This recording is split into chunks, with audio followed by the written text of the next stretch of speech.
Les 5 prétendants à l'investiture du parti Les Républicains pour l'élection présidentielle de 2022 ont débattu pour la première fois lundi soir. 20 minutes à passer en revue 3 de leurs déclarations sur le temps de travail, l'imposition des successions et la délinquance. Aucun d'entre eux ne s'est véritablement distingué. Lundi soir, les 5 candidats à l'investiture de Les Républicains, LR pour la présidentielle 2022, Valérie Pécresse, Michel Barnier, Xavier Bertrand, Éric Ciotti et Philippe Juvin, ont débattu en direct pendant 3 heures. L'occasion d'avancer leurs propositions sur la fiscalité, le temps de travail ou la sécurité.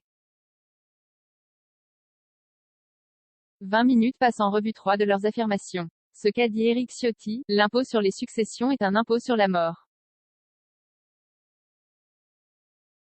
Lorsqu'on quitte cette terre, nos enfants sont appelés à payer cet impôt qui a été supprimé dans la moitié des pays de l'OCDE. Est-ce juste? L'affirmation du député des Alpes-Maritimes est démentie par l'OCDE. Dans un rapport publié en octobre, l'organisme explique que la majorité des pays de l'OCDE impose les successions. Dans le détail, cela représente 24 États sur 36. 10 pays ont choisi de supprimer l'imposition des successions, tandis que 2, l'Estonie et la Lettonie, ne les ont jamais imposées. Un choix effectué en raison d'une absence de soutien politique à cet impôt, note l'OCDE. Parmi les pays qui imposent ces successions, les taux varient, note encore l'organisme. En France, le taux peut bien s'élever jusqu'à 45% si l'on choisit de transmettre à ses héritiers directs, comme l'a avancé Éric Ciotti, mais il concerne les plus gros patrimoines. Pour qu'un tel taux s'applique, la part taxable doit s'élever à 805 677 €. Toutefois, diverses dispositions fiscales permettent de diminuer les impôts s'appliquant à la transmission d'un patrimoine, comme le constatait un rapport rédigé en février par la députée socialiste Christine Pires-Beaune. Ce qu'a dit Xavier Bertrand, la France est ce pays où nous travaillons le moins de toute l'Europe.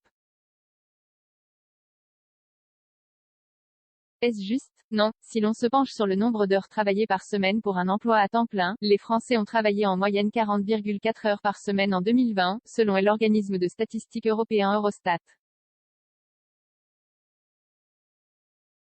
Au Danemark, en Italie, en Lettonie, en Lituanie, en Hongrie, en Pays-Bas, en Roumanie, en Finlande et même au Luxembourg, les salariés ont effectué moins d'heures que les Français, 40,3 heures pour les Luxembourgeois, 38,4 heures pour les Danois.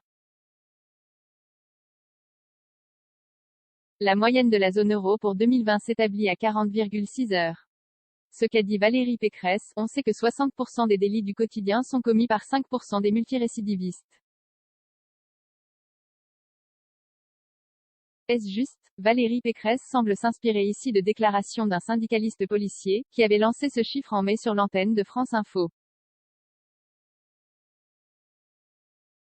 Cette déclaration s'inscrit dans la lignée de déclarations de Nicolas Sarkozy, qui a affirmé pendant son mandat que 5% des délinquants font 50% de la délinquance. Cette déclaration de l'ancien chef de l'État était une lecture erronée d'un rapport paru en 2000, basé sur une enquête menée en 1999, comme le rappelle France Info.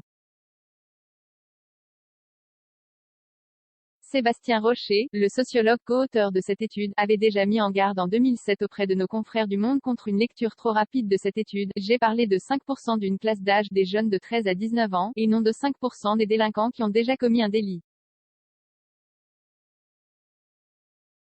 Qui commet les récidives? Un rapport publié par le ministère de la Justice en juillet 2021 permet de connaître un peu plus le profil de ces délinquants.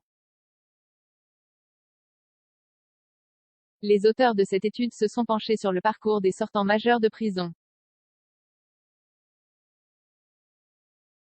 Un tiers des sortants de prison en 2016, 31%, ont à nouveau été condamnés pour une infraction commise dans l'année de leur libération, note le ministère. Ce sont les auteurs d'atteintes aux biens qui récidivent le plus souvent. Le risque de récidive augmente si l'auteur est un homme, s'il est jeune et s'il a déjà été condamné à de multiples reprises.